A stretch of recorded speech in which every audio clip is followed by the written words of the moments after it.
چیچا وطنی کے 30 دیہاتوں میں گیس کی فراہمی کا مسئلہ حل ہو گیا۔ چیچا وطنی پرانی میں جلسے سے خطاب کرتے ہوئے رانا حسن نواز اور ممبر قومی اسمبلی رائے مرتضی اقبال نے کہا کہ عوام کا درینہ گیس کا مسئلہ حل ہونے پر مجھے دلی خوشی ہے، اور اس موقع پر مقامی سیاسی شخصیات سجاد رامے، محمد شفیع، رحیل حیدر، رانا عامر اور ارشد چشتی نے رائے صاحب کا شکریہ ادا کیا۔ رائے صاحب نے اعلان کرتے ہوئے کہا، رواں سال یہی چیچا وطنی پھاٹک سے لے کر ٹوبہ ٹیکسنگ تک جلد ہی ڈبل روڈ کا بھی افتتاح ہو جائے گا۔ گیس کی فراہمی 30 دیہاتوں میں سرفہرست پرانی چیچا وطنی 110، 111، 112، 113، 7R شیخ طیب شامل ہیں۔ رپورٹ ملک ناصر عباس، نصیر نیوز HD، چیچا وطنی۔ اوسطا محمد، ڈیرہ لایارڈ۔ ڈیرہ مراد جمالی میں دن میں رات کا سما ہو گیا، خوفناک گرج چمک اور شدید بارش کے ساتھ تیز یالہ باری۔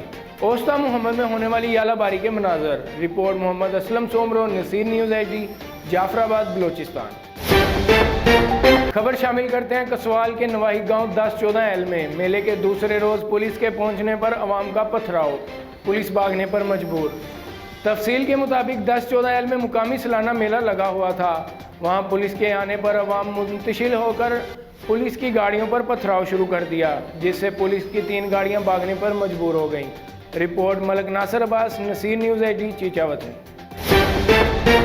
سیون شریف پرانا بس سٹاپ کے قریب مدرسے کی چھت گرنے سے طالب علم جاں بحق ہونے والے طالب علم کی شناخت دادو کے رہائشی 14 سالہ عبدالکریم ببر کے نام سے ہوئی۔ طالب علم کی لاش کو سید عبداللہ شاہ انسٹیٹیوٹ آف میڈیکل سائنس منتقل کر دیا گیا۔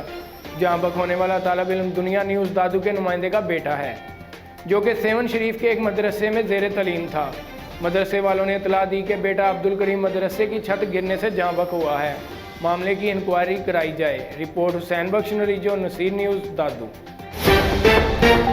لسبیلا کے ساحلی پٹی کنڈ ملیر سے جہاں پاک آرمی کی طرف سے کشتی ریلی اور پیراشوٹ فلائٹ ہوئی۔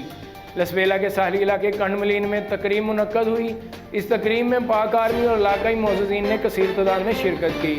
اس تقریب کاری میں کشتی ریلی اور پیراشوٹ فلائٹ کا مظاہرہ ہوا۔ یوم قرارداد پاکستان کی مناسبت سے اس دلکش مظاہرے میں پاکستانی سبز علی پرچم سے سرسبز نظارہ پیش آنے لگا۔ بعد ازاں پاک آرمی کی طرف سے کشتی ریلی شرکا کو انعامات تقسیم کیے گئے۔ اس موقع پر علاقائی معززین کی کافی تعداد موجود تھی۔ رپورٹ میر علی جان شاہ، نصیر نیوز HD، کنڈ ملیر۔ سندھ حکومت کے ترجمان مشیر ماحولیات بیرسٹر مرتضی وہاب نے جام شورو فلائی اوور کے نزدیک پودا لگا کر شجرکاری مہم کا باقاعدہ افتتاح کیا۔ بعد ازاں انہوں نے آراکوما کمپنی میں ایفلوئنٹ ٹریٹمنٹ پلانٹ کا دورہ کیا، آراکوما پلانٹ کے احاطے میں پودا لگایا۔ بیرسٹر مرتضی وہاب نے ٹریٹمنٹ پلانٹ کا جائزہ لیا اور کمپنی انتظامیہ کو سراہا۔ اس موقع پر انہوں نے منعقد کی گئی تقریب سے خطاب کرتے ہوئے کہا کہ سرسبزہ ہماری پہچان ہے۔ انہوں نے معاشی ترقی، ماحولیاتی آلودگی کے خاتمے اور عوام کو صحت مند ماحول کی فراہمی کے لیے زیادہ سے زیادہ درخت لگائے جائیں۔ مزید کہا کہ درخت ماحول کو خوبصورت اور صاف ستھرا بنانے میں اہم کردار ادا کرتے ہیں۔ اس موقع پر ڈائریکٹر جنرل سپاہ نعیم احمد مغل، SSP حیدرآباد عبدالاسلام شیخ، ایڈیشنل ڈپٹی کمشنر علی ذوالفقار میمن، ریونیو، پولیس اور دیگر متعلقہ عملداران بھی موجود تھے۔ رپورٹ حسین بخش نریجو، نصیر نیوز HD، سندھ۔